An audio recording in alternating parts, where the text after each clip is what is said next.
Hey Last Looks crew, welcome to Season 9. What? I know. My first guest of the season is someone I actually never thought I would be able to talk into coming on the show. That's right, Jean Black, you surprised me by saying yes. Now, Jean Black is a makeup artist, and I have no doubt in my mind that you have seen her work plenty of times on screen. Do yourself a favour and quickly jump over to IMDb and look at this woman's filmography. I have known Jean a wee while, and even I freaked out when I saw the lineup of what she has worked on. I am a fan of Jean Black, not only because of the incredible work she has done, does do, and will do, but because she is one hell of a woman. She makes me laugh so much, and I adore spending time with her. I'm pretty sure by the end of this episode, you will be a fan of Jean to the motherfucking Black, and if you aren't, do you even have a pulse? Oh, and just a little side note, the sound quality on this episode isn't as great as I would love it to be. Apologies. We had some technical difficulties. I tried to get the sound as good as I could get it, but it is what it is. Okay, enough of me prattling on. Let's kick into the first episode of our 9th season. My name is Jaime Leigh, a hairstylist working in film, and this is the Last Looks podcast, a show where I catch up with hair and makeup artists working in the film industry around the world. And today on this episode, I'm chatting with makeup artist Jean Black. On with the show.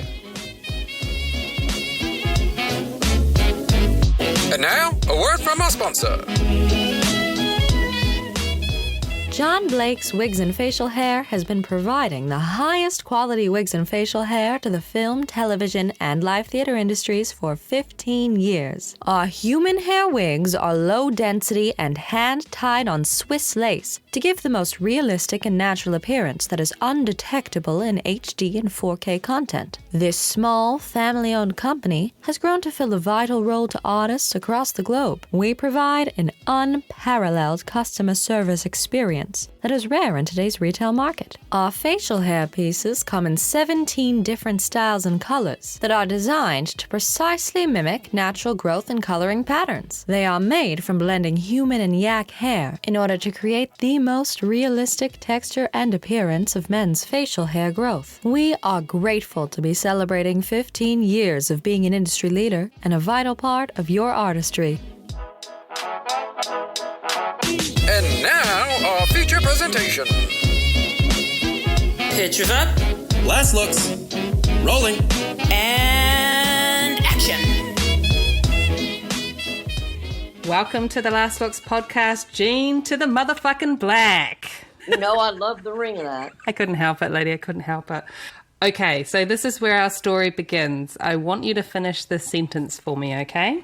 Okay. Once upon a time, there was a little girl named Jean, and when she grew up, she wanted to be... Well, because I had such early on an affinity for animals, I actually always saw myself with dogs. I mean, I didn't know at an early age that I would later think, oh, wouldn't a vet be great or something? But I always wanted to work with animals because I felt comfortable. Yeah. More comfortable than with humans because I came from a large family and had a twin.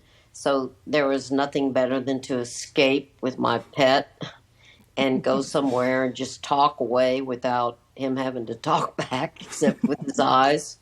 I've always had a dog. So, did you guys have other pets and animals, or did you have friends that had like farms or ranches or anything? Like, were you around? Yeah, we had friends that had ranches, so I went horseback riding quite a bit. And then I always brought stray cats home that were pregnant. Mother loved that. One time, Mother gave me an alligator, but she said that night, she said I had to put it outside, and a cold front came in, so the next morning it was gone. Hang on. So your mum gives you an alligator, like a little baby one? Well, you know, or a little like baby alligator, because I don't know why, I just wanted an alligator.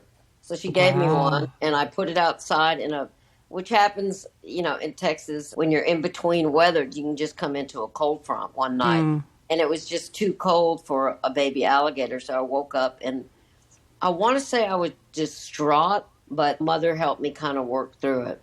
So anyway, I think my first year in college, I wanted to take some science classes and stuff. And one of the classes I took was to put a bunny to sleep, a rabbit, and then to take it through almost like a blender, because it was to study all the bones and all this that are in an animal. And that after after class, I tried to take 2 of the rabbits with me, and I got in a lot of trouble for that. And I remember the teacher said, I don't think, because it was sort of an early vet course. Right. And he took me aside and said, Jean, I just don't think this is for you. Because you were trying to take, now let's be clear here. I was trying to take it home. You were trying to take the dead rabbits home or the live rabbits? No, they were alive. I was going to take some dead ones on with me, home with me. But but I ended up realizing that world was not for me, because But anyway, so that was early on, and I graduated from the University of Texas and wasn't quite sure what I was going to do. I was a history major and took a little dabble in science just because I loved it. Yeah. But then I started shifting into other things, and when I graduated, I always loved films, and I just loved more watching them. I never thought about working on one, of course. But things started happening, and suddenly I was in a class, and our teacher was working on a short film that he was making to enter into a film festival, which I really knew nothing about. But he asked if there was anyone in the class that wanted to help him. And there were like 4 or 5 of us that said we would. And because I had a history background and I knew it was the 1940s, so I kind of knew about the 1940s, nothing about the makeup thing or anything in particular, just a little bit how it looked. So I ended up helping with that and sort of stylistically the look, and doing a little bit of makeup that I was sort of making up, so to speak. And anyway, so that kind of sparked a little bit of interest. Yeah. And then from that, a few sort of just by coincidence jobs, little things came up to do. Nothing that I was getting paid for, but it had to do with some of the burgeoning film things that were happening in Austin at the time. So I dabbled in that a little bit, and there was a movie being made, a horror movie, and I ended up just getting on that and really not doing makeup at all, just kind of helping with different things, sort of like a PA or assistant. Yeah. But I was very curious about the makeup thing because there was so much blood and, guts and all that. So I ended up asking, hey, can I just sort of watch and help you if I can? So I did that. So I ended up then through a series of events kind of just getting little things that would come up that had to do with either film or a little bit of a commercial just to help with it. I guess this was probably about 1982. I had become friends with Tom Copeland, who was head of the film commission in Austin. And he called me one day and he said, Jean, there's some directors coming that they're in from New York, and they're looking to see if I know a makeup artist. Yeah. And I said, and I told him that you might be somebody that would be interested in helping or doing it or whatever. So I said, oh, okay, that's great. And so I remember I got all dressed up in my Norma Kamali 360 white dress, and it was pouring rain. And I drove to, it was there, I think their office was about 15 minutes outside of town, and I got there, got out of the car, went up, and as soon as I opened the door, I'll never forget Alma Cutler, who soon became their production person. She was at the desk. She just immediately looked at me and burst out laughing. That's a good start. Like, so this is when you're going in for an interview to meet the directors. Going in for an interview with, people I had no idea who they were or what they were. Yeah. And anyway, so she started laughing, and I looked down in my Norma Kamali dress, white, because it had been pouring rain. I was driving in my Volkswagen. It had been dragging along the highway and had the biggest hole in it with mud. So it had been caught out the door? Yeah, it was caught out the door. Oh, my God. Big. And I thought I looked like, $1 million and so friggin' digging cool. So anyway, so she quickly tells whoever I'm going to go see that, that I'm here. So I walk in, and the 2 people I'm looking at are hysterical laughing too. And so then that started me laughing. Before I'd even introduced myself, we were in hysterics over the hole in my dress.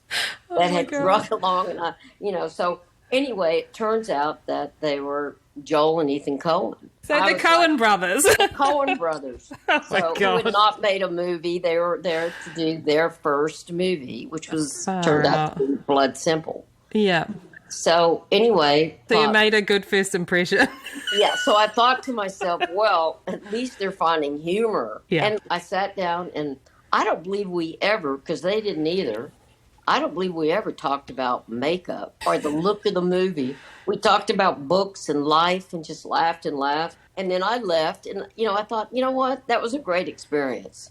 I'm really glad that I met them. And, I said, I hope your movie goes good.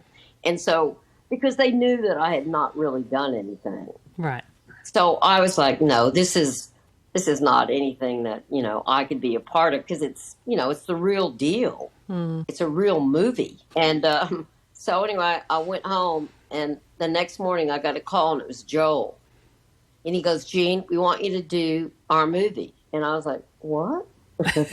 What? And suddenly it was just that incredible sense of like, oh my God.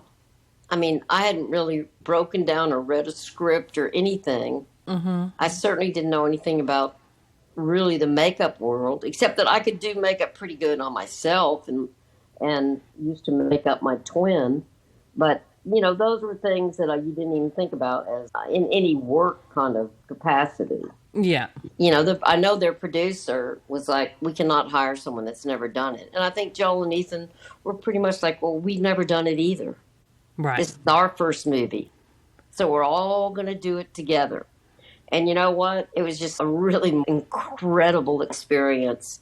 And Fran McDormand was the actress, because I had no idea where to possibly get makeup at any makeup, any film place or anything. Fran and I went to the drugstore and just bought a bunch of makeup. And that is what I used on the movie. The entire movie was drugstore makeup. And they did find somebody. There was a part in the movie where a hand comes off. And I did think to myself, oh boy, I know nothing about birthing no babies or somebody's hand coming off.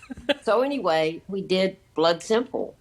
Yeah. And I tell you what, it was just such a wonderful, time for me, because it was so fun, because it was like we were all doing it together, and kind of for the first time, most of us, with the exception of camera and, in the obvious things where you needed people who knew what they're doing. Yeah. And then Blood Simple, within a year and a half or 2 years, I think 1984 is when it came out, and it just sort of swept, because it was such a cult movie, and because it was really for $1 million to make a movie that, looked so great and was a really good story, sort of like a noir, wonderful story. And when it went to all the festivals, people were sort of blown away. So that's how. And then after Blood Simple came out, I just kept getting calls. And that's when I realized, when I went on to another movie, I realized Joel and Ethan made it seem so simple, because they did everything. They wrote, produced, directed, edited. Yeah. So the way in which they made a movie, it made it so understandable and so really, I don't want to say easy, because there are never easy movies, but it made it work, because they were so organized, because they had done all the storyboards. So it was all there. And then, I was just really fortunate to be in the right place at the right time. Yeah. I mean, it sounds like it's a great film to start with, especially too, because they are doing all of those things.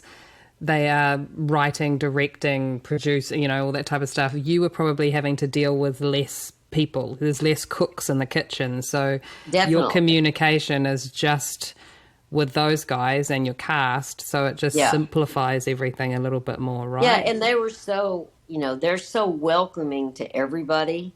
Mm-hmm. Everybody has a voice. Everybody's a part of the bigger picture. And so, there was nothing that made you feel like, ugh, man, Yeah. I don't really know how to do this. And you know what? I went to books and I looked it up. I went to the library and learned how to break down a script.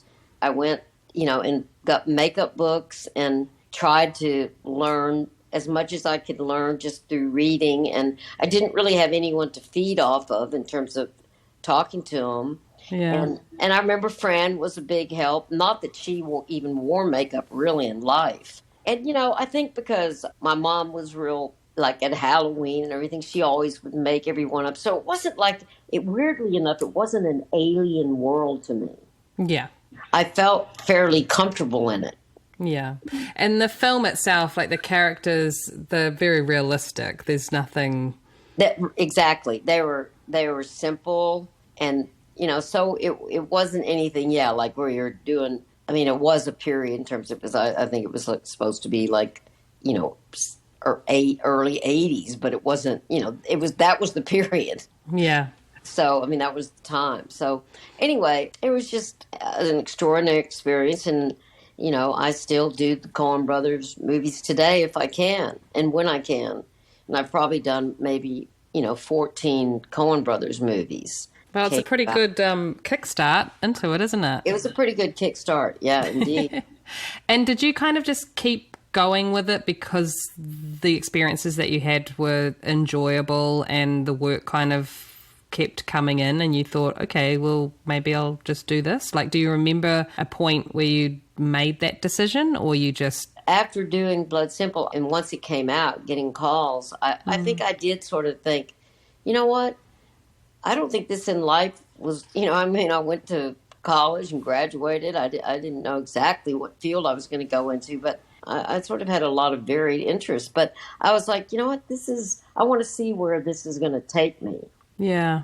And I did enjoy it. I just enjoyed the creative aspect of it and the fact that it was such a joint adventure to go on with a group of people who, for me, we all became really close friends. Yeah, that's awesome. And that was real important to me.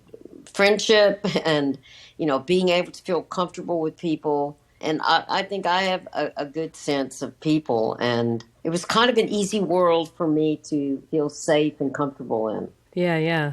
And I mean, it just goes to show, as you say, you've done so many projects with them since, which is incredible. So what kind of changes have you seen with them? Is that working relationship with them still the same now that they Absolutely. are who they are and got the Who budget they that are. they've got and all that stuff? Coen Brothers are the Coen Brothers. Yeah. They're brilliant and just so incredibly creative. But their attitude toward making a film and the camaraderie of it has really never changed, though their movies have become much more complex. And nobody likes blood more than the Coen Brothers. And so I've spent a lot of time with my elbows, with blood.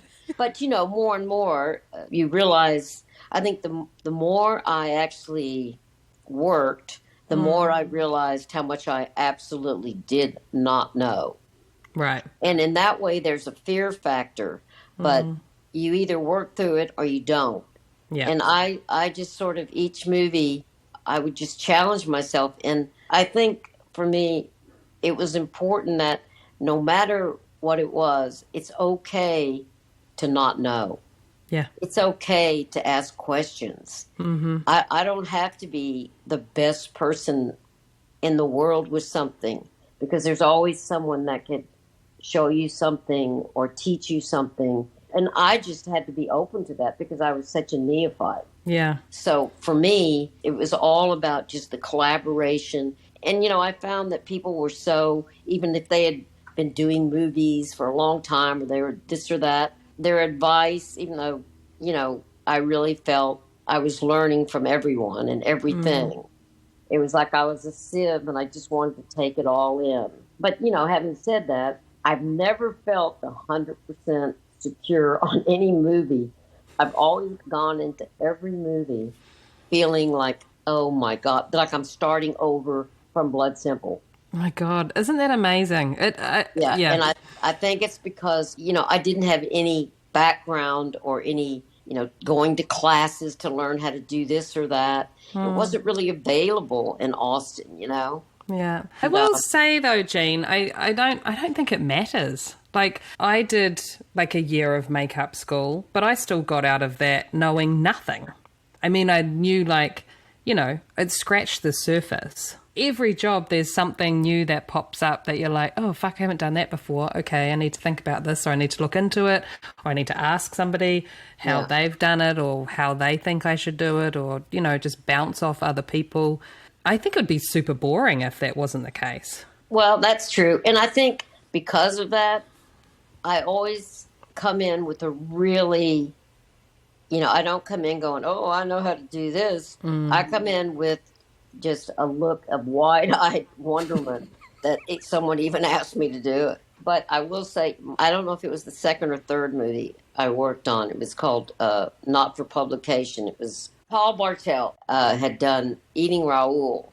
And he was a very sort of eclectic, strange cat, And I kind of loved his weird little movies, and he was so creative. But anyway, he called me in to do Not for Publication. And I remember the night before we were supposed to start, all the actors were in from New York. They had already shot for 2 weeks. He invited us all to dinner to kind of just meet the cast and everybody because, just to see. And I was sitting next to this wonderful actor, but I looked at him and I said, hey, you look pretty familiar. And he goes, did you see what we shot already? And I said, yeah.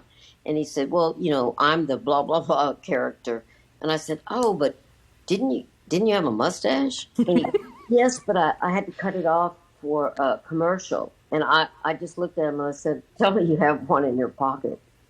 Because we're shooting tomorrow. Our call's 5 a.m. He goes, oh, darling, we'll figure it out. So You're like, by we, you mean me. Yeah. And I was like, oh, my God. He had a mustache, and it was a pencil-thin mustache. So I had gotten this wonderful assistant who wasn't in makeup at all, but she was in film school, and she wanted to work on something. So she was hired to kind of just help me do things. So I called her, and I said, Perry, make sure tomorrow that you bring a little bit of Elmer's glue and come a little bit early, will you? And she goes, okay. So we get there the next morning. We're shooting at this bar, and the actor comes in, and I was sitting there, and I ended up saying, Perry, I'm going to have to cut the underside of your hair. And she goes, Perry's what? the girl that's assisting you. Yes. Yeah. She goes, what? Because her hair was black. And so I cut little pieces out and stuck them on, and the actor was like hysterical. And I was trying to be, I had no idea. I'd never done any facial hair. Mm-hmm. Suddenly, here I am. And so, I had pieces of her hair coming down over his lip, and I had a scissors, and I kind of glued on with a little bit of Elmer's glue. Yeah.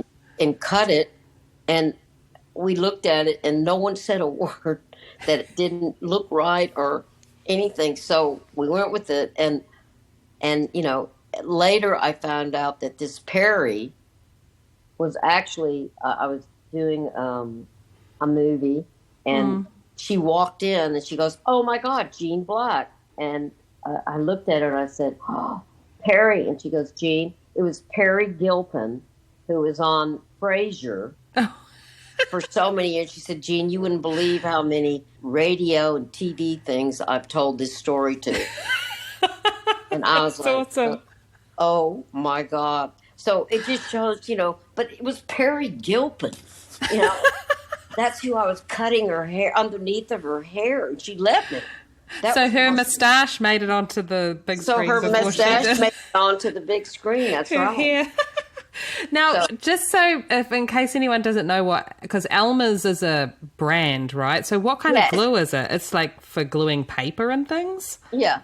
Yeah. Okay. And, I just barely used it because I was like, wait a minute, how do I know that this doesn't, So I had already put it on my skin and on my face, and I didn't feel it or do anything. And I just took it off with a little bit of alcohol at the end. But it just, it was one of those things where you were forced into the position where you just had to go, okay, I have to do this because there's nothing else I can do. Yeah. And because it was just the night before. So all you people out there who are really, special effects, make mustaches and everything, I know you'll forgive me for this. It was desperate times, desperate message. You got to do what you got to do. A girl's got to do what she's got to do. No shit. Oh my God. That's and hilarious. Thank God the actor had just we had absolute gut-wrenching laughter. That was another unprofessional thing. Just for the record, everyone, I know. But I couldn't help but laugh. And that's always been my MO. When I get nervous, I become hysterical laughing. Yeah. So, that was that story. That's so awesome. Now, I told you just the other day when we were chatting that I had skimmed your IMDb before, but I had a proper look at it before we started talking today. And Jean Black, it's insane. Jamie, but the most insane thing after you said that, I realized, Jesus, I haven't looked at my resume in a long time. And of course, I had to laugh because as I was looking at it, I was like, oh my God. Of course, Jamie was like, oh my God, because I've been doing it for so long. But I was kind of shocked because I'd forgotten so many movies I had done. My God. And, some of them are pretty special movies. And I feel really, as you can imagine, you're hearing my early story. No one would have gleaned that I would have been doing all those movies. And certainly not myself. Yeah. And that some of them were fairly iconic movies. Yeah.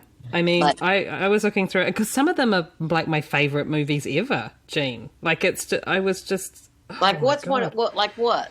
Well, it sounds really stupid, but the one that when I was looking at all this yesterday that made me go, what the fuck, was Dazed and Confused, because as a teenager I loved that movie. Well, yeah, okay.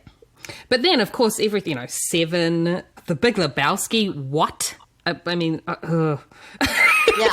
Well, Fight Club. There's so many. There's so many. I'm not going to list them all because it's insane. No, God, no. Let's not. But I mean, even just the fact of how many of the Coen Brothers ones you've done, and then of course with doing a couple of Tarantino ones as well, which just there's just so many. There's so many. Oh, and the other thing that I freaked out about and kind of giggled was I didn't realize you did a couple of the Twilight films. Jamie, I didn't. When I got called about the Twilight movies, I'd come back from a movie, and it may have been Water for Elephants, because I had done a couple of things with Rob Pattinson, who I adored, and Rob said to me, Jean, why don't you do this Twilight thing? And I went, what is it? I didn't even know what it was. So I thought he was asking me just to be his personal. When I went in for the interview, and the way the director was talking to me, I kept thinking, wow, he's giving me a pretty big picture of all of this. And then I said, well, I'll just be doing Rob, right? And he looked at me for about 5 seconds, and he goes, no, this is to do the last two movies. Right. And I remember sitting there for a second, and I tried not to act shocked because there were other people in the room. But I was like, oh, I didn't realize that. Oh, that's great. But I did end up, after that meeting, I remember going up to the second floor of a bookstore, and the whole second floor was Twilight. And I guess I just had my head in the sand, not realizing how huge it was, and that it's a look in a movie that you can't really change. I remember saying, can I make them a little bit less white? And, and he goes, I wish that could happen. He said, but no, I remember when I started doing all the research thing, I was realized, well, of course you can't change it because that's who they are. That's what they are. Yeah. And so, you know what? It ended up being just a really interesting gig for me because I would have never thought that would have been anything I would have ever done. Well, that's what I thought when I was looking at your resume. I was just like, shit, I didn't realize she did that. Yeah. Well, I'm sure a lot of other people were like, huh? Because Gene Black did that. But matter of fact, when I was looking at my resume the other day after you had said that, I came across, I saw the two Twilights, and I was like, God, it's unbelievable I did those movies. I'd kind of blanked it out a little bit. But you know what? Because we went so many great places. We went to Brazil and all these different places. You know, as always, it's a journey that you, whether or not you thought you would be good for it, or that you would never think you would do it. It's all such an open book, and you learn so much about yourself and other people and what you can deal with. And you know, it's just, everything is a really pretty great, just wonderful little path to follow and see where it takes you. Yeah, exactly. And your journey is intense. It was pretty intense. I mean, it's impressive, lady. It's very, very impressive. Oh, well, thank you for that. And, you know, looking back after you and I had gotten off the phone and me really looking at it and seeing, I was like, God, I've had quite a life here, you know, and I'm really so grateful for it, because every movie was such an experience, even some that weren't so great, you know, more difficult than I'd thought, or just, you know, every movie has its own life. Yeah. And has its, you know, own wonders and disappointments and different things. And that just becomes a part of the bigger palette that you're involved in. Absolutely. So I know this is going to be a difficult question to answer, and it's kind of mean of me to even ask it. But let's talk about maybe a top like 3 favorites and why. Oh boy, I know that's it's hard for me, because, you know, so many of them have such a history for me in a different way. Oh, absolutely. I mean, it's like choosing your children. I mean, you know, of course, Blood Simple, because that was my first movie and such a learning curve for me and a joy right off the bat. Yeah. And I was so fortunate. And then, well, you know, something I really did love, which I don't even, I reminded myself when I saw that, was I did a series called Lonesome Dove. Oh, yeah. Which was a TV series with Robert Duvall and Tommy Lee Jones. And it was from a Larry McMurtry book. And I remember that, and the book was very popular when it came out. Yeah. And I remember reading it, and it was a big Western, cattle drive Western movie with the two leads. I just so fell in love with the book. And I remember thinking to myself, if this ever is a movie, I don't know how or what, or I'll get on it, but I want to be on this movie. And so about 2 weeks later, my brother Dusty called, and he goes, Gene, they're making a movie of Lonesome Dove. And it's going to be shot in and around, a little bit in Austin and Del Rio, Texas, and Santa Fe. And he said, and you're not going to believe this, but my friend is working with Robert Duvall. And I went, Dusty, you have to call Brad Wilson, and you've got to tell them, I don't care if it doesn't even have to be makeup or anything. I'll do anything to be on the movie. Mm-hmm. So he goes, okay. And then about a week later, I get a call from the production, and they say, since you've done some makeup, you know, we have a makeup artist who's going to be heading the department, and his name is Manlio Ricchetти. Mm-hmm. And he's doing Bobby and Tommy Lee, the two main leads. But, you know, he said he could be an assistant or whatever. So I was like, oh, my God. And it's just, I felt like I had sort of manifested it, you know, and that was just an unbelievable experience. So I adored Manlio, and he was an amazing Italian makeup artist. Most of the time, Jamie, when we first started, we'd be out in the middle. It was a really difficult movie because it was about the cattle drive and across the country. As you know, I think Westerns are some of the most difficult movies. So anyway, we would often be in these really difficult places, and the trailers would be back. But inevitably, Manlio would need something that he needed me to go back and get. But literally, because his Italian was so heavy, he'd go, Gene, I'm going to do the lot. And I go, what? And basically he was saying, go back to the trailer and get me this. But I never knew what this was. And because I couldn't, and I would go, okay, can you just say that one more time? And he would say it, and I would try to get the syllables of his lip. And all the way back to the trailer, I remember I'd go, okay, D could be either, did he say alcohol or did he say glue? And by the time I got back to the trailer, I'd go, ooh, I better take about 5 of these. Yeah. And, you know, maybe about half the time I got the right thing. But fortunately, Monleo had a good sense of humor.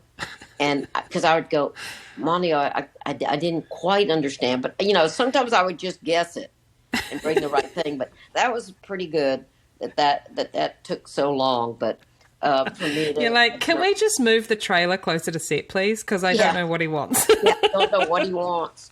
But, you know, kind of the wonderful thing, another big learning thing was Monleo was such a wonderful makeup artist, but he would just do the simplest things. Like I remember we were in the trailer and at the last minute, they wanted one of the actors to have his nails kind of pulled up and bloody.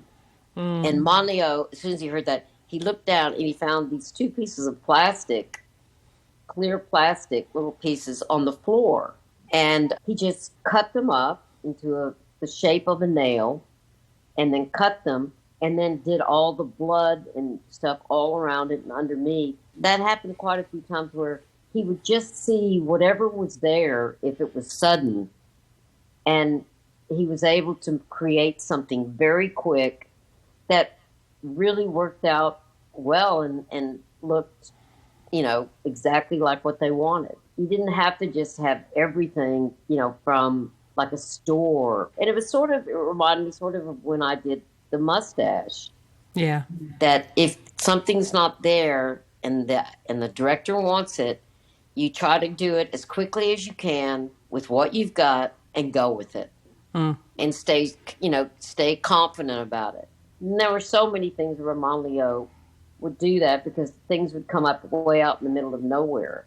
And he would just create something just from what was there, you know? And so you learn from that. I love that. I love that so much. And that was your first time working on a project that Tommy Lee Jones was on, and you've done a couple more with him, right?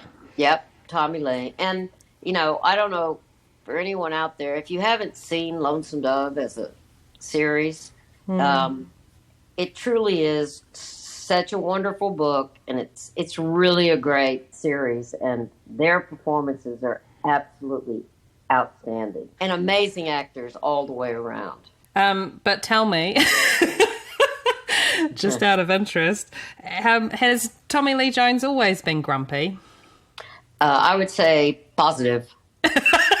Okay. I want to put that in the positive category. I love it. Yeah, no, because he was also in Ad Astra, remember? Oh, no, that's what I was going to refer to. Like, experience that Nana Fisher and I had with him was amazing. Like, I've just never met anybody quite like him. He was making me laugh so much. I know it wasn't probably supposed to be funny, but his grumpiness was funny to me. Yeah, I just got such a kick out of it. But he was really, you know, it's just straightforward and to the point. And, you know, once he was wrapped, then he would have a bit of a chat and be on his way. So I just thought it was funny. I was just like, was he a grumpy baby? Like, was he born grumpy? Yeah, no, I think, you know, interestingly enough, too, Tommy is a Rhodes Scholar. He's right. Incredibly intelligent, but he walks that grump line pretty good. Yeah, and it's pretty great. But at the same time, it's what makes him. I mean, I've seen him, you know, in certain states when we were on No Country for Old Men. But it's like as soon as he came in, I was like, ooh, I'd go to Joel and Ethan and go, grump ball today. And of course, the two of them, nobody found shit funnier than Joel and Ethan. I mean, if I could tell them the worst thing, like, oh, I think they're sick and they're not going to be able to do it. The two of them would become hysterical. And I remember one of the first, I guess a couple of days into shooting, I think Tommy Lee said, who are these, like, these, whatever it is, like college student directors. Yeah.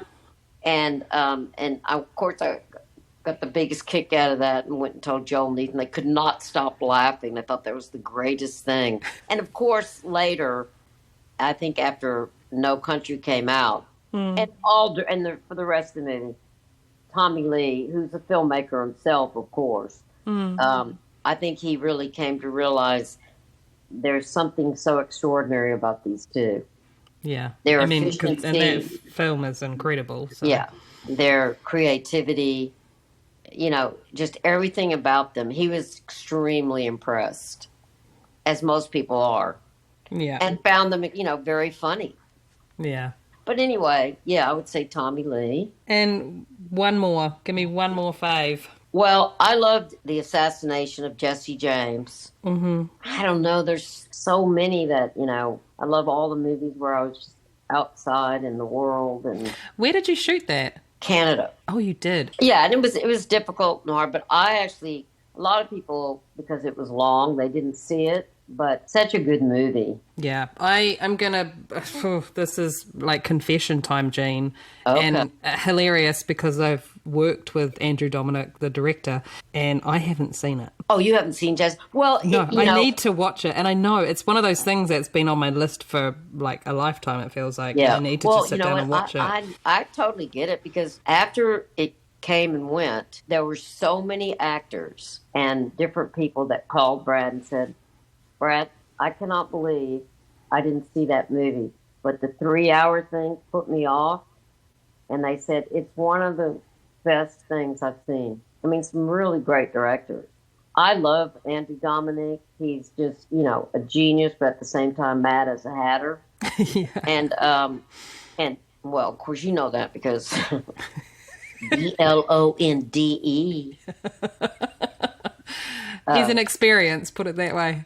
But yeah, he knows what he wants and he's creative and he's willing to just try anything that he thinks might work out to be amazing, and it's fun to watch.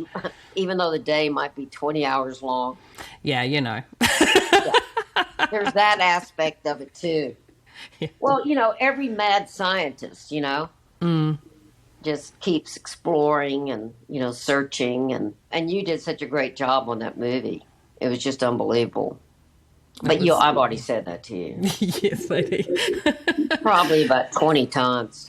What was Brad's look for the Jesse James?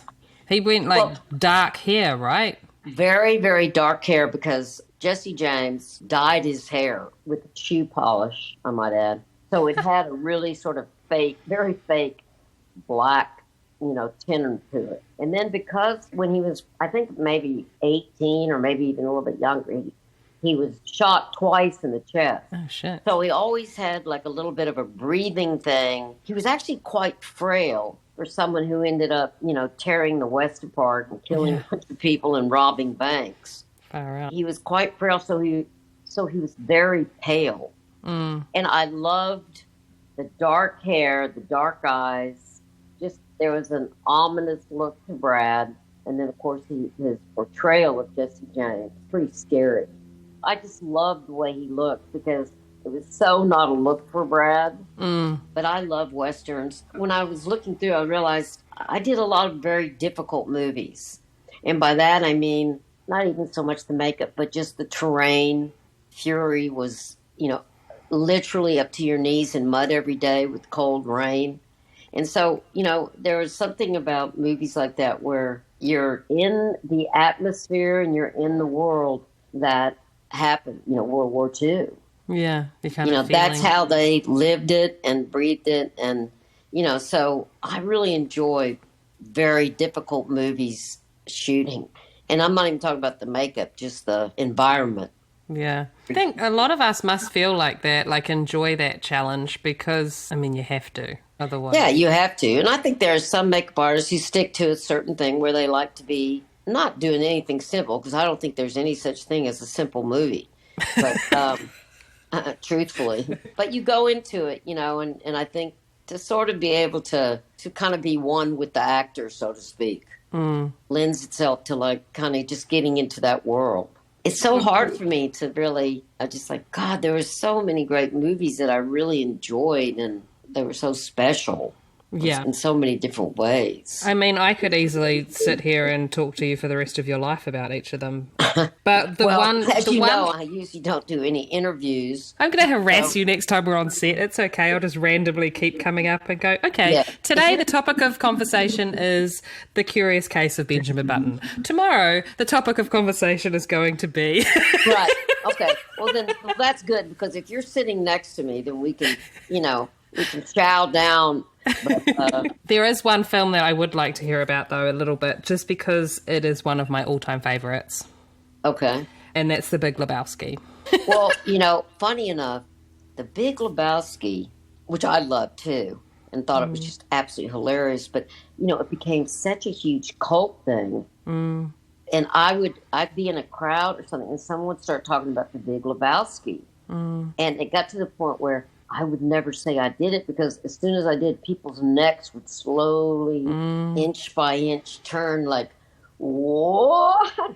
And, and then, they wanted to know all about it. But I just thought The Big Lebowski was such a gem for Joel and Ethan. And I didn't know when we were making, I was like, is this one of those movies where people just are going to go, what in the hell is this?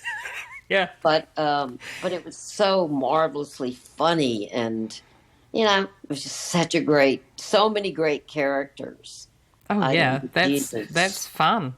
I mean, yeah, it was really fun for the makeup department. That's awesome. And everyone was just so jazzed about doing it, and there was so much laughter on the set with Jeff, and I mean, it was really such a jewel to do and be a part of. Yeah, but never in a million years did anyone think, and least of all Joel and Ethan, did they think it was going to be a cult movie. Yeah, isn't that interesting? I guess you just never know. You never know when you're making something, or. But it just hit a chord. Yeah, and and I think it had the right balance of just unbelievable humor and just darkness and parody, and all the actors they just came to play. They were top notch. Oh yeah! Oh my God, it's all too good. I don't know. I loved Oh Brother Where Art Thou, and yeah, just because I was one of the few people that had actually read the Iliad and the Odyssey. So for me, which was the backdrop of that movie, and but so I always felt chumped that I had actually read it, right. And felt slightly, I don't want to say intellectual, because that's not the word. But you had a one up on everybody. I had a one up, which really, the funny thing about that, it was actually the one up on me, because nobody gave a shit that I read.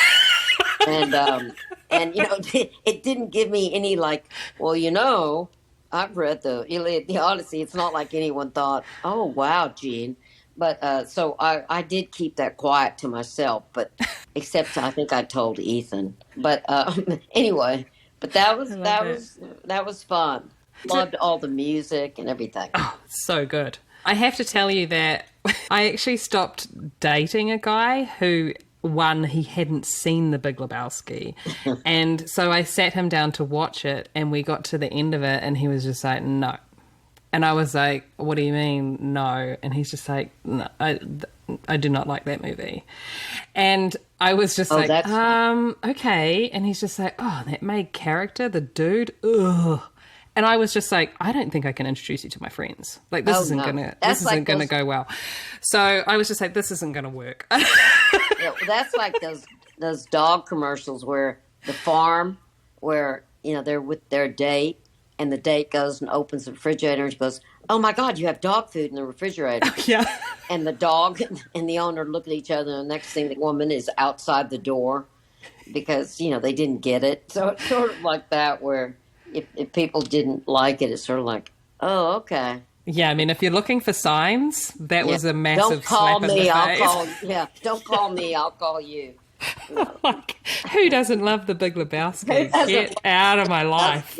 So another thing that people always love to know as well is what inspires an artist. So generally, where do you find your design inspiration? Like when you're starting a film and you're starting to talk about the design and concept for the character or characters that you're going to be creating, where do you tend to look for inspiration? You know what? I tend to look through books. Yeah.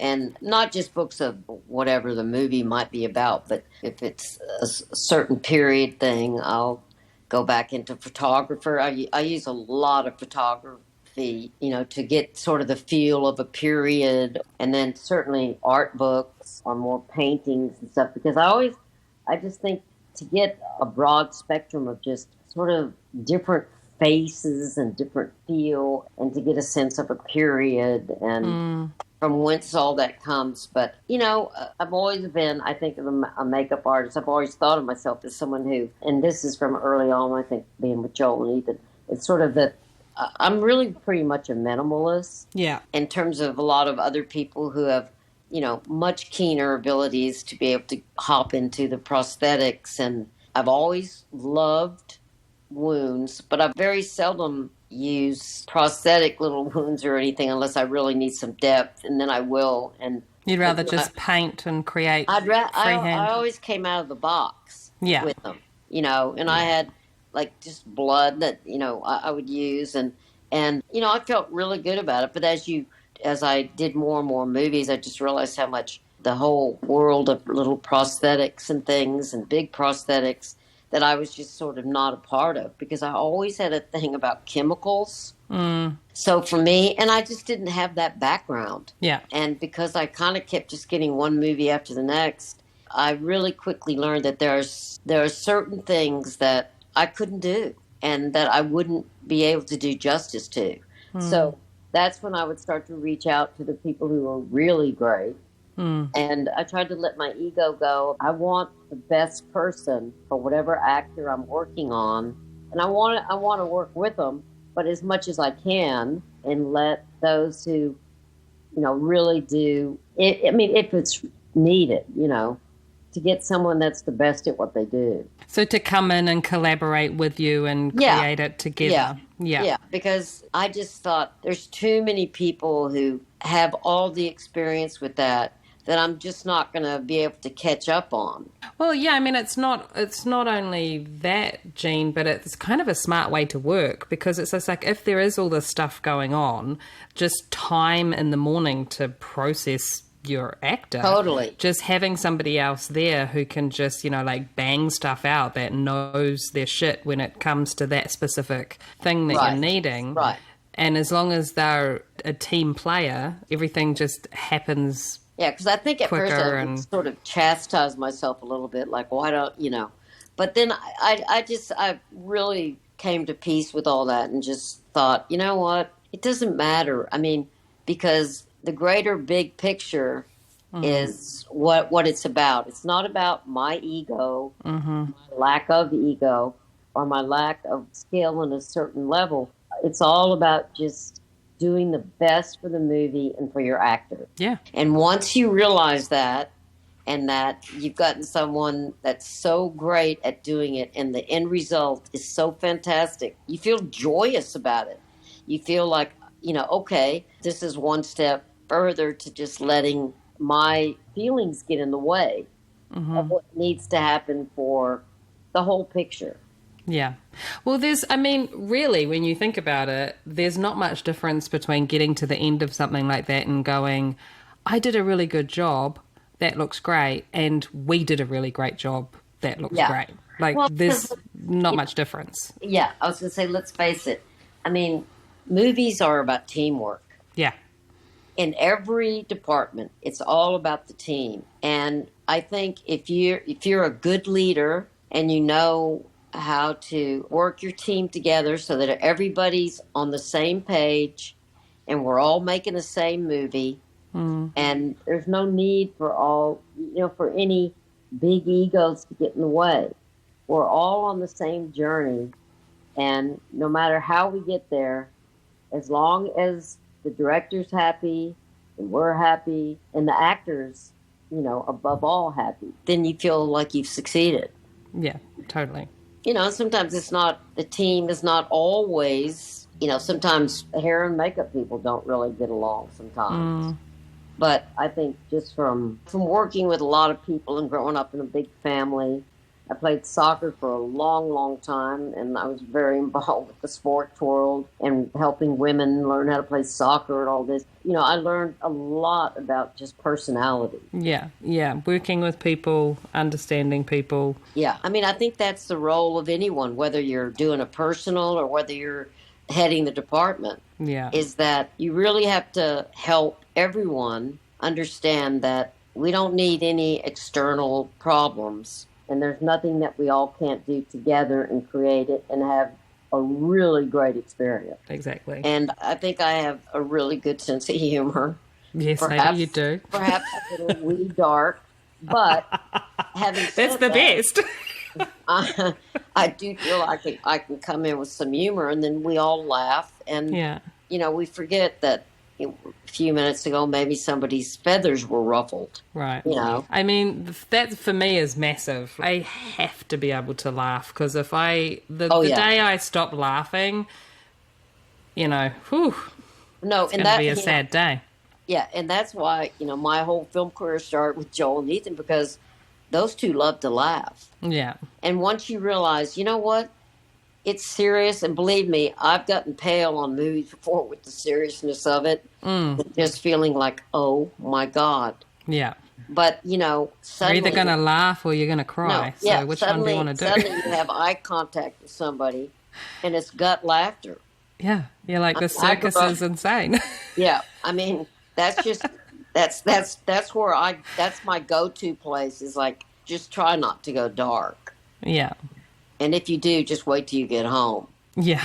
You know. Wait till you're in the car. Yeah, wait till you're in the car, and then try not to bring it back to work the next day. Yeah. I was going to ask, so you've been a personal a lot throughout your career and also head of department, but when it comes to being a personal, what do you think is important for artists to remember when they're in that position?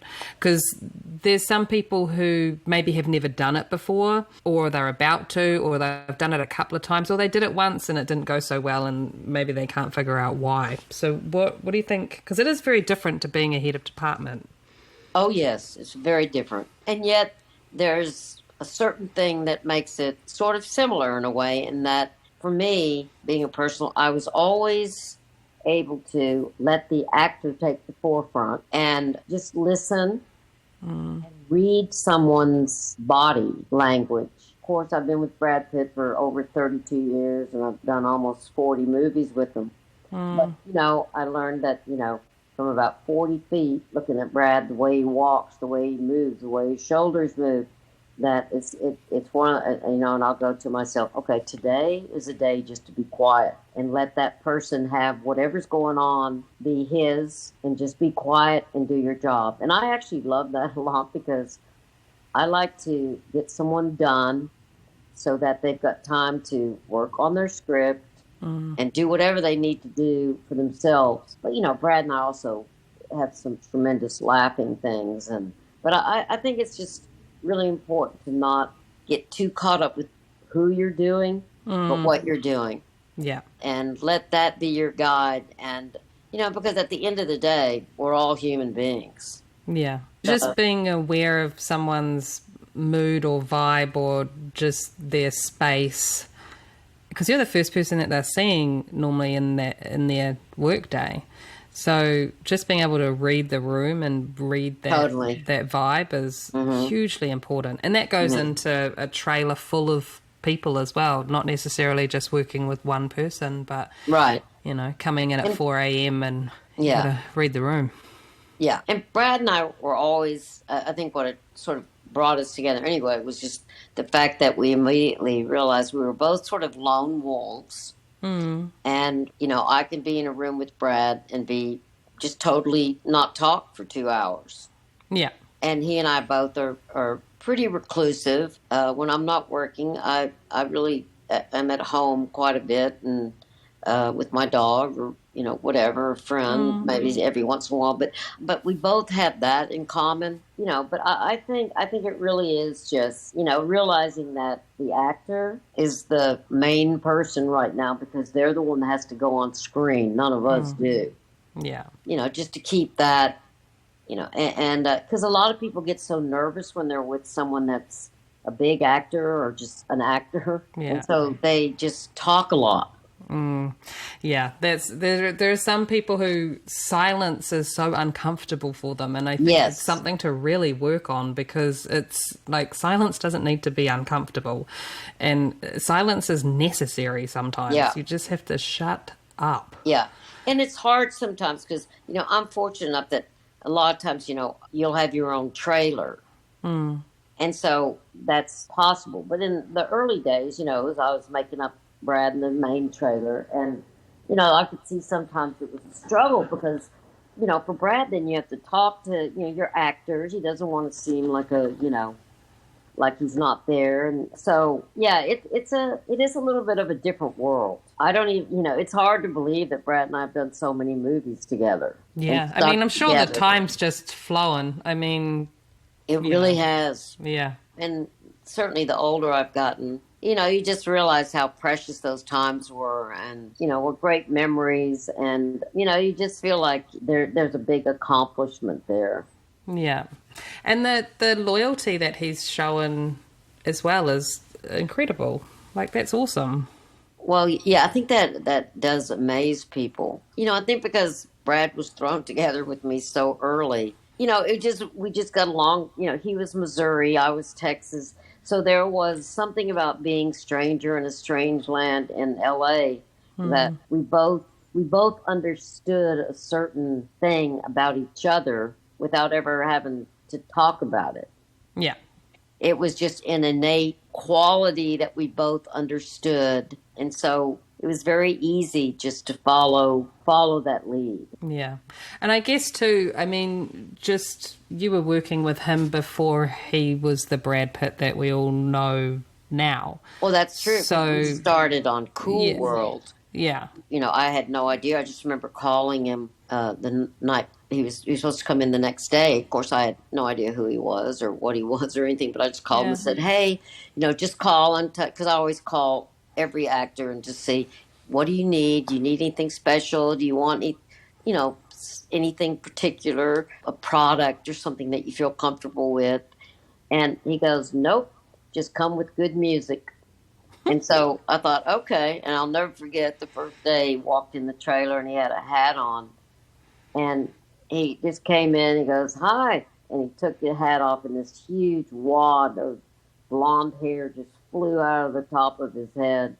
And that image has always stayed with me as just one of those great things where you're like, holy shit, this guy, there's something about him. Yeah. And then I remember that movie that we were working on, which was Cool World, there was the premiere for Thelma and Louise. Yeah. And I remember going to that show, and you could tell when Brad came on, it was like the air went sort of out of the room.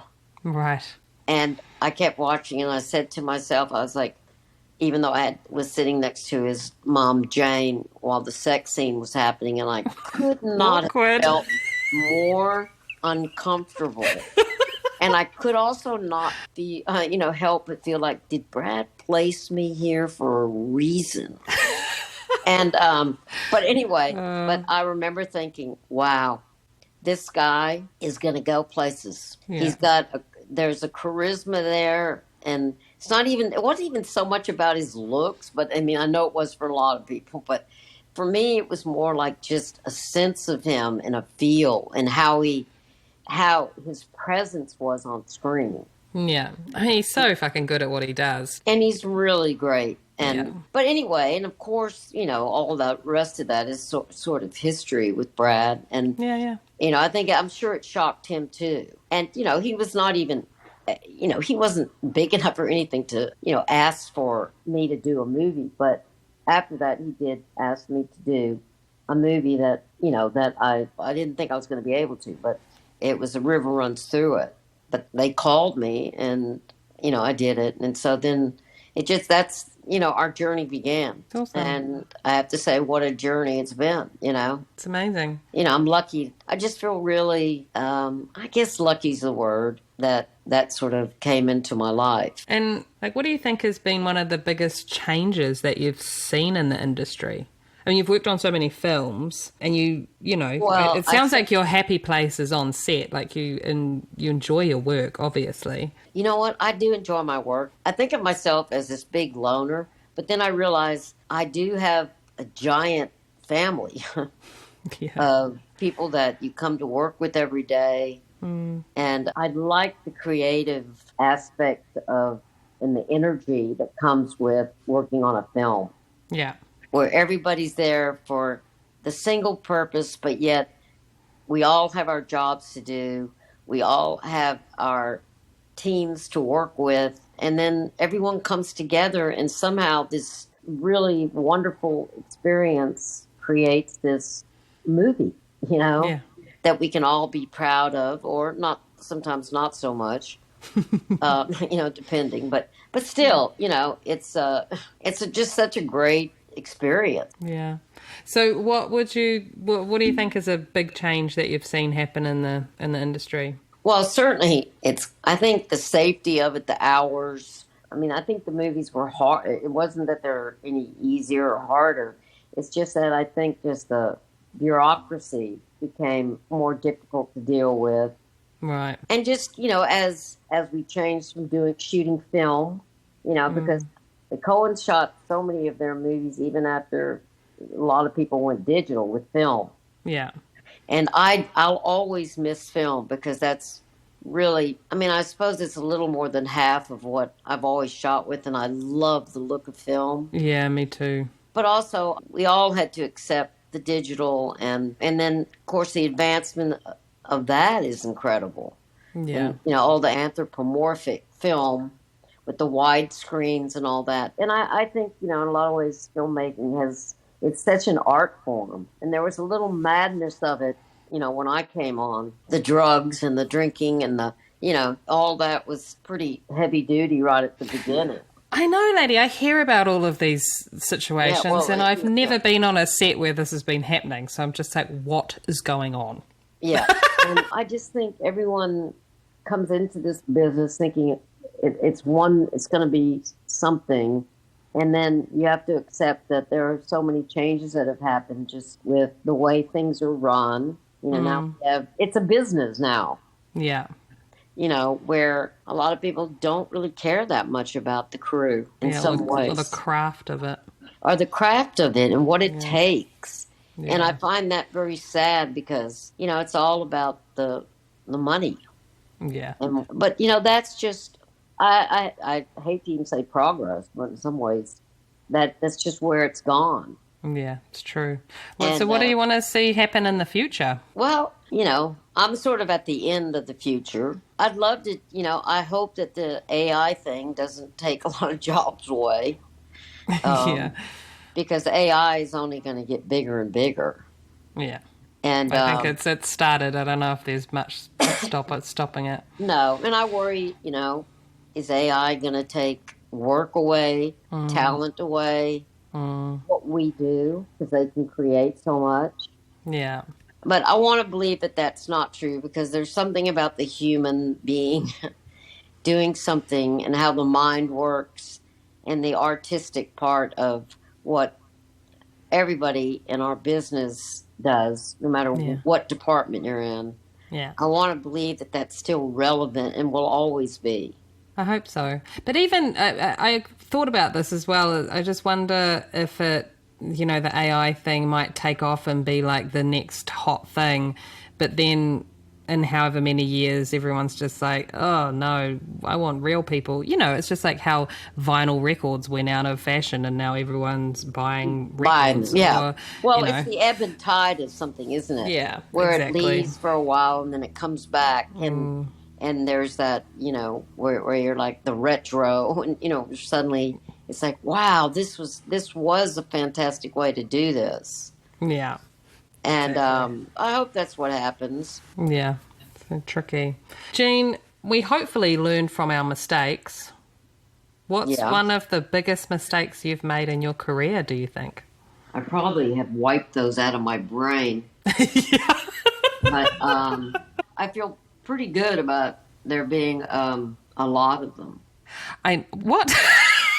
A lot of little ones. I feel like the question sounds super dramatic, but it's not really. It's not really, because we all fuck up at some point, and it can be little or big or whatever it might be. I've had continuity things happen which sent me into a frenzy, but then I would hearken back to the Coen Brothers telling me that, continuity was for sissies, and that most of the time no one would ever notice in a million years that it wasn't exactly the same.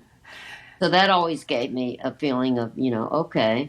Yeah, I'm pretty sure I heard Peter Jackson say that over his God mic on set as well at some point, that continuity was for sissies. Yeah, that might be a common thing. Although, let's face it, it depends on how big the continuity thing is. Yeah, because then otherwise they're going to turn around and be like, you just cost us however many $1,000 to fix that in post. And it's just like, and nobody wants to hear that, Jamie. No.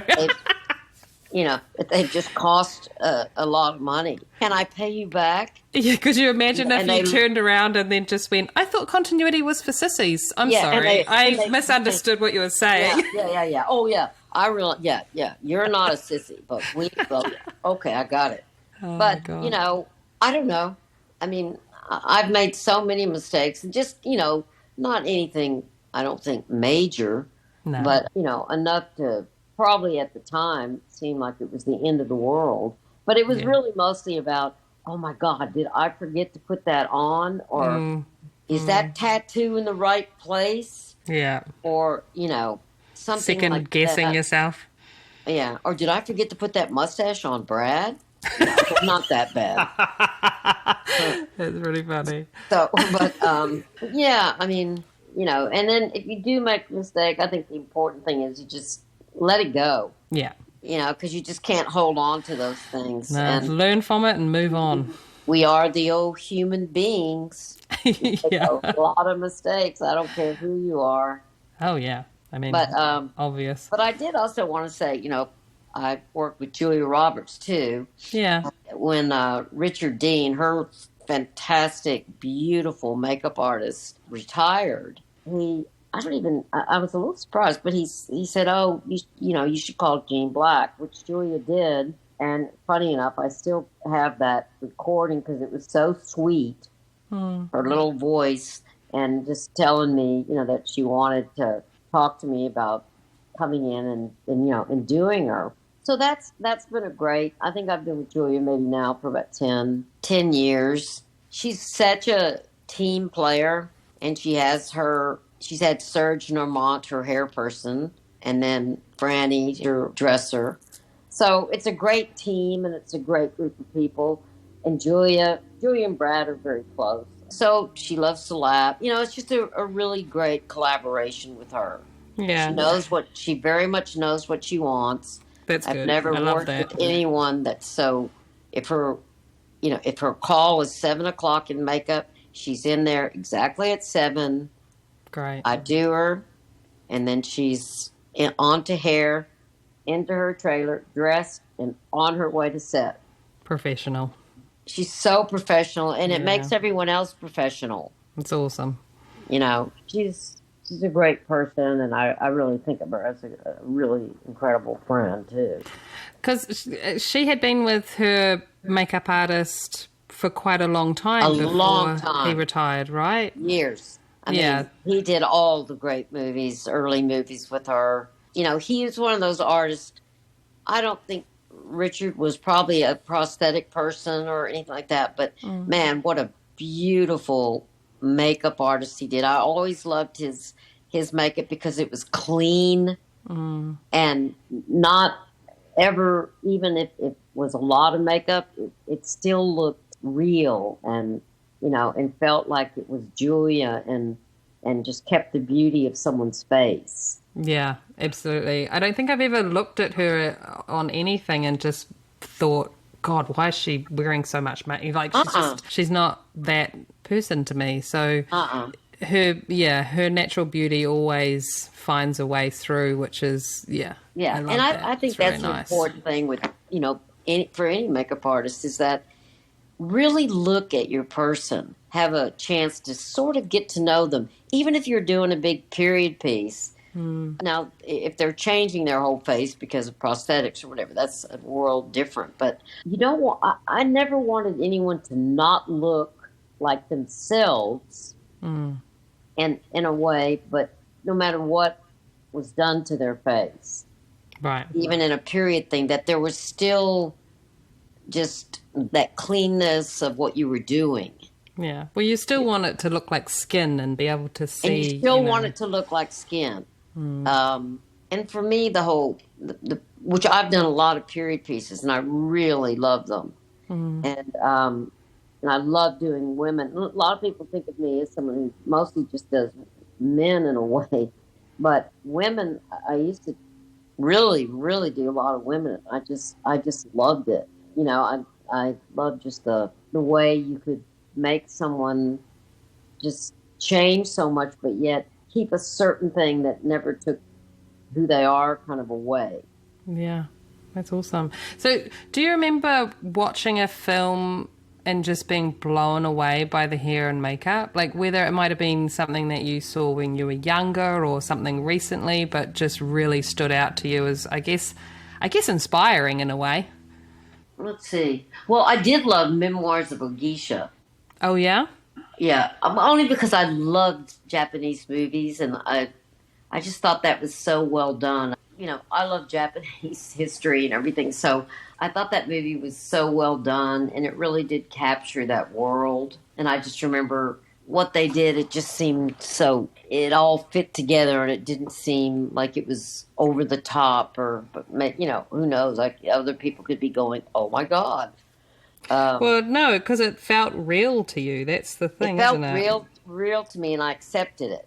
You know, and I can't kind of speak about makeup without also just briefly commenting on cinematographers. If you have an amazing cinematographer, you know, it's such a collaboration. I always try to talk to them and just about what film they're using, what lights they're going to use. I always try to change my lights in the trailer to sort of fit if they're shooting day or night, so that if you kind of jam with how they're shooting. Is that something that you studied in some way to understand all of that stuff, or is that just through experience and speaking to each cinematographer and kind of going through those motions with each job that you've done? I think at the beginning, you know, I was a little bit unfamiliar with all the people on a movie. Yeah. And so early Coen movies, you know, Roger Deakins shot so many of the Coen Brothers movies. And, you know, he's just like one of the gems of, you know, amazing cinematography. Yeah. I worked with him once on Blade Runner 2049, and there were times, oh my gosh, I would just be standing on set looking at the set and how it's lit, and then just looking at the monitor and going, is this even real? Like, how does this dude do this? No, this is the most beautiful thing I've seen. Like, what is happening? Yeah, no. So amazing. I mean, and you really want to work with the cinematographer without getting in his way or the actor's way, because I'm sure cinematographers get annoyed with hair and makeup people probably. But I do think when you really have a great cinematographer, you know, there's a huge advantage you have in a movie. Oh, yeah. You know, so I sort of follow that lead of how it's being shot, you know, because then you sort of may want to back away from certain things and, you know, or just accept those shadows as part of something that when someone does that, because Roger Deakins was so incredible with light and shadow. And his color palette, I just always, at least with the Coens, it just sets such a great mood in almost everything Roger does. Yeah. But so that was kind of lucky too, to be able to work with such a great cinematographer for so many years. Absolutely. Have you listened to his podcast, lady? Him and James have a podcast. Yeah, him and James have. I have. I think they're it's really awesome. Great. Yeah, I love it. Fantastic interviews. Can I ask you a question? Sure. Oh, I just wondered what made you want to get into the podcast? What made me wanted to get into the podcast? I wanted to hear a podcast like this. Yeah.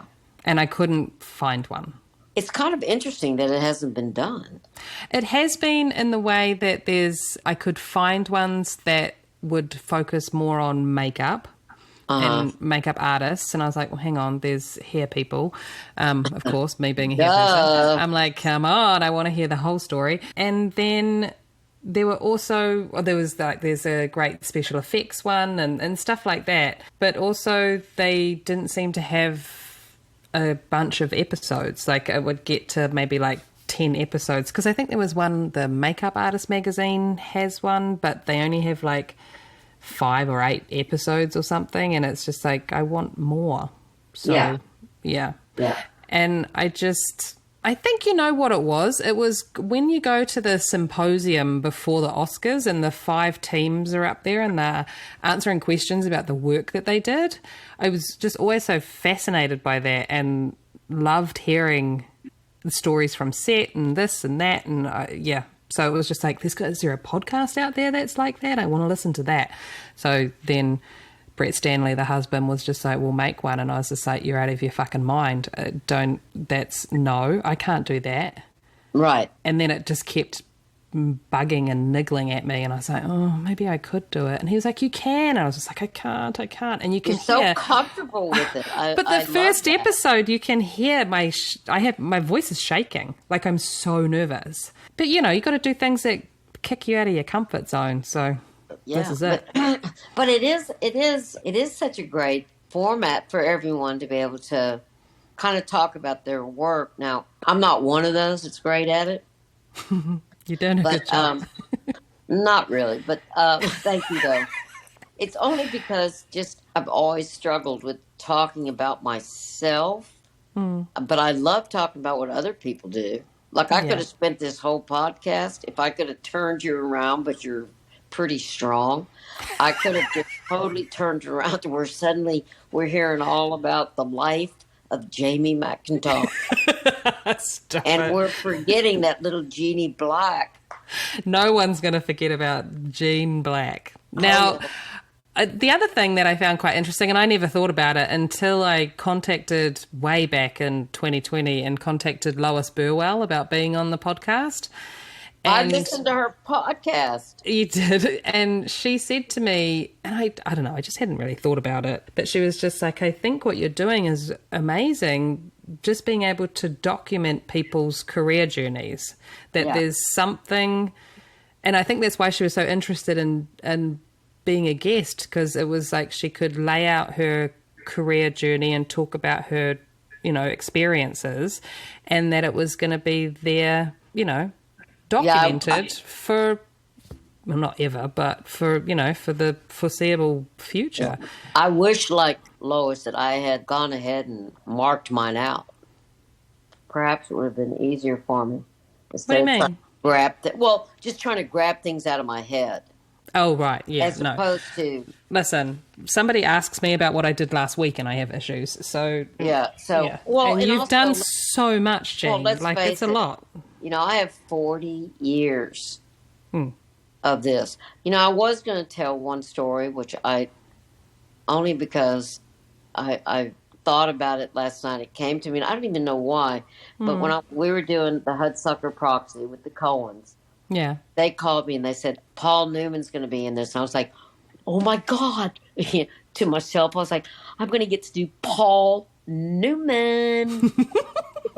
Because Joel and Ethan never did allow personals. Yeah.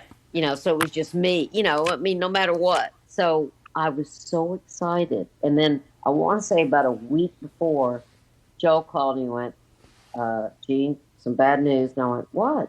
And they go, you won't be doing Paul. And I was like, I was like clenching my teeth on the other side of the phone. And I was like, oh, why? And he said, because he's had a makeup artist that's done him for, I don't know, 20 years, or I don't know how many movies, for a long time. And his name is Monty Westmore. Yeah. And I was like, oh, darn those Westmores. What a great family. And here they are cooing out my deal to do Paul Newman. God damn it. But I'll never forget, I was in the trailer setting up, and there's this knock on the door. And I open the door, and it's this wonderful-looking gentleman that says, hi, my name's Monty Westmore. Can I come up? And I went, oh, my God, Monty, of course. So he walks up the stairs, and he was pretty old when we did that. I mean, I don't even know that he wasn't in his late 70s or 80 or something. But anyway, he comes in and he introduces himself to everybody. And I thought, oh my gosh, he just seems like such a beautiful soul, you know. And he said, I just wanted you to know that when Paul's not working, you know, I'll help out with extras or anything you need me to do. And I thought, oh my God, I'm about to start crying. Wow. Because it was just the sweetest thing. Yeah. Yeah. And then, you know, his work ethic on set, which wasn't like anyone else's, is that he came in with his wooden box of makeup and he never sat down. Always stood by, you know, not in Paul's way or anyone's way. And I swear, when Paul wasn't working, a couple of times he came and he said, can I help you with extras? And Jamie, sure enough, he did. And I thought, when I did Brad the next time, I had to leave 3 weeks early. And anyway, I said, well, what about Monty Westmore? I said, he's such a beautiful soul. And he did Paul Newman forever. And he has such great stories. And so Brad agreed to it. So, I mean, when I called Monty, I think he was shocked, but it was so great. I felt my heart was like, oh my God, this is like a dream, because, you know, it was such a lost way of doing makeup. The gentleman who didn't sit down and just did his job, didn't ask for anything, just did it, you know? Yeah. And I was really glad that Brad got a chance to work with someone like that. Yeah, just to experience that, right? Yeah. That's cool. Very much so. Yeah. Now, I have a question. Okay. What one tool or product would you never want to work without? If I had you set up in your trailer and you had all your bits and pieces, and if I came in and took something away from you in the morning, what would freak you out? You'd be like, no, Jaime Leigh, what are you doing? Well, any of my brushes. Yeah. I'm kind of a brush freak. I like the Japanese brushes. I buy quite a few, like the Hodo, and because there's so many different variations. I had a little problem with, you know, squirrel. They use that, but the fur, you mean, like the the fur. But they actually, you know, it's all very humane. Actually, I read all about it. But anyway, my brushes and you know, I'm not too fussed about things too much.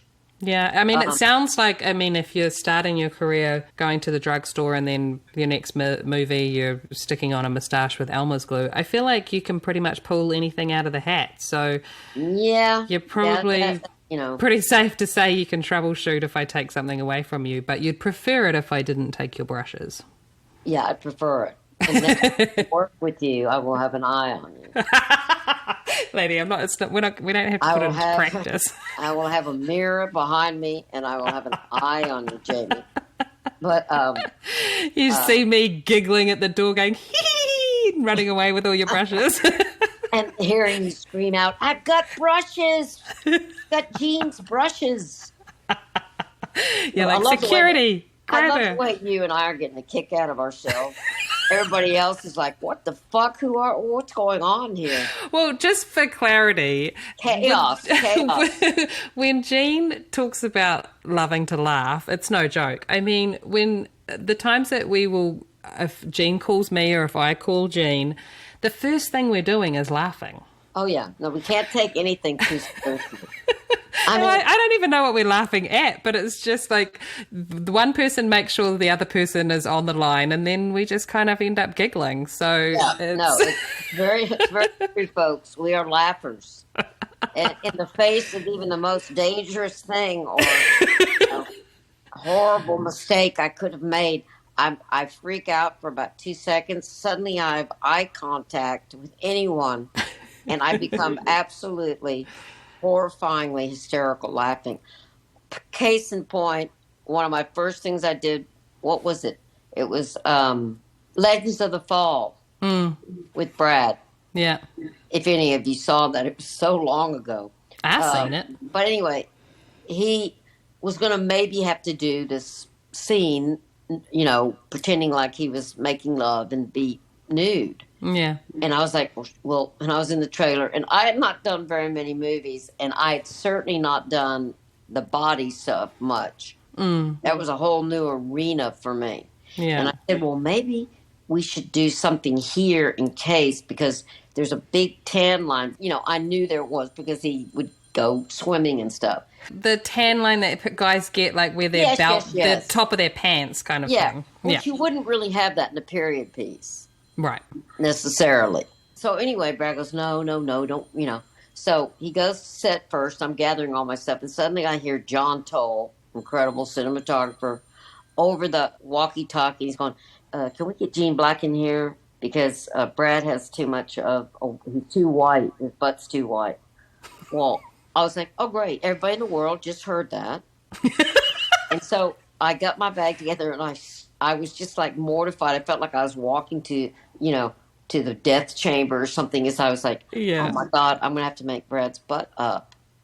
So I got in the room, and Brad was on his back, and the sheet was over him, and he turned, and we had eye contact. And the two of us became absolutely hysterical. Because never had I done, you know, Brad's body makeup. Let alone butt makeup. Butt makeup. And I could not stop laughing because I was so horrified because the crew was there. Yeah. And you're like on set having to do it, and you're like, dude, we could have taken care of this in the trailer. I was so pissed off at Brad because we could have taken care of this in the privacy of the trailer. Anyway, so I went over there, and the two of us, I mean, I don't know what John Toll or any of the crew thought, but my first thing I thought to myself is like, wow, this is about as unprofessional as one could be, having just gotten in the union, and that this may be something that, you know, I could lose my union, you know, thing because I'm so immature. But, you know, I did get through it. But and then John Toll and we were great friends. He was like, "Oh my God, what was that about?" Yeah, but Brad was laughing too. Like if he was not laughing, then yes, it would have been highly unprofessional of you to be giggling away. But I only laughed because Brad and I had eye contact. And he knew that I was pissed because I had said to him, we should do this in the trailer. And I was just, and I remember walking to what I felt like was doomsday. Yeah. I was walking to set, and all these women could have heard that on the walkie-talkie, and they'll go, I'll take your job. Oh, God. And I was like, oh, my God. Just what I didn't want to hear. But anyway. One more question. Okay. I would love to know who you would like to hear on the podcast. Whose career journey do you think would be awesome to listen to? Who would you like to hear? Let's see. Well, you've probably done so many people. Well, you've had Kazu, right? No, I haven't. You know what? That is a very good recommendation. I mean, I have worked with Kazu. I adore him, though, you know, he has a very certain way of working, which I totally try to respect and get. And what did you work with him on? He came in when we did The Ring. Oh, right. He was in the trailer doing the young girl that comes out of the well. Right. And I was so fascinated with him. You know, I just love all his artwork. And he used to come across the street. My neighbors would have a big potluck art thing where they had a different art person come every week to talk about their art. And Kazu came one time, and it was just so fascinating. And, you know, and just as a artist with all his things in galleries and, you know, I would find his early years, even before he came to the United States. What was his journey? Yeah. Because he is so unbelievably talented. But Kazu, anyone out there knows him, let him know that I want to chat to him. Yeah, I will. I'll call him. I really would love to hear. Yeah, me too. And before we wrap, are you ready for a quick fire round of questions in 30 seconds? Probably not. Matter of fact, just the thought of that, I could feel my heart rate slightly jump a beat. And you'd think by now I'd be relaxed in my big leather wooden old chair that I've been sitting in. But no. All right. One little thing like Listen. that. Okay, I know. well, rapid fire them and let's see. because Rapid I'm not fire. good at We're this. going to do it. We're going to do it. It's just 30 seconds. It's going to be amazing. Are you ready? Uh-huh. Would you rather work days, splits, or nights? Splits. Do you like to go straight from job to job or have a break in between? I'm on my 10th movie in a row right now. Oh, Jesus Christ. Okay. Does that tell it all? Yeah. Do you love doing your own makeup? Not particularly. It only takes me like 5 minutes. I'm not a big makeup wearer. Do you believe in ghosts? Yes. Have you seen one? Yes. Ooh, would you Grew rather... up with them. You did? Oh my God, lady. Thank you so much for joining me, Jean. This has been amazing. I know I've been harassing you for literally years to do this, and I appreciate you taking the time and mustering up the courage to do it with me, and it's been fun. Well, Jamie, it has been fun, and I'm glad you're probably the only person I would do this with because you do have the sense of humor that has to be, because I think if you had been real serious, I would have totally shut down. But I feel like these things, I mean, as I'm talking about meeting challenges in work, this was a challenge that, matter of fact, everyone I told I was doing it, they gasped. Yeah. At like the fact that I was even doing it. Even Brad, when I told I was going to say, did you tell? I did tell Brad last night, and I told Julia because I was like, God, in case I had mentioned them, I should say something. Yeah. But they were both like, huh? Do you remember him helping me out in the trailer? Oh, yeah. He'd be like, Jean, and you'd be like, yep. Have you done Jamie's podcast yet? And you'd be like, Oh, no, he still said it to me. So I think when I said I was doing your podcast, he wrote back, "Oh my God, great! That's how fun!" And then Julia was like, her text back was like, "I can't wait to hear what you say," and I was like, "Oh boy!" I felt like writing back and go, "Well, don't think about it for very long because it's not available for you to listen to, Julia. I'm so sorry." Oh yeah. Yeah, it's only for the industry makeup and hair people. Yeah, no one else. Matter of fact, you can't even get into the site. Yeah, I'm so sorry. Gosh, yeah, it's impossible. And for all you viewers out there, listeners, listeners. I'm sorry. In person, I think I might be better talking. You've done an amazing job, Jean. I appreciate it. Yes. Well, thank you, Jamie. Thank you, Jamie. Thank you.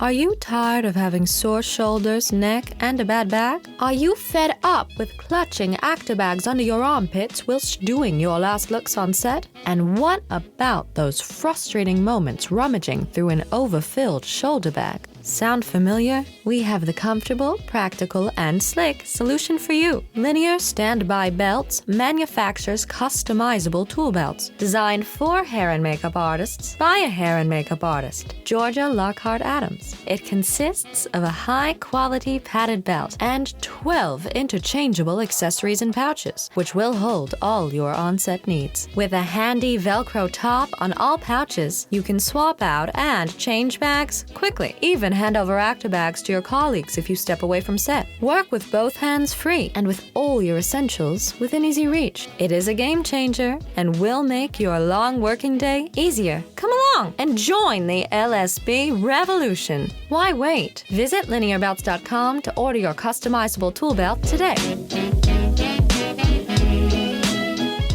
Okay, Last Looks crew, thanks for listening. And remember, if you love it, share it. A quick scroll down and you'll find our show notes. Or maybe you'd like to give your support and leave a 5-star review. Go on, I know you want to. Search the Last Looks podcast on Instagram, Facebook, or TikTok, whichever one tickles your fancy. And cheers to Liliana Rose for her fabulous voice acting talents. Okay, Last Looks crew, that's a wrap for me. I don't need to be told twice to get out of here. So bye. I'll catch you on the flip side.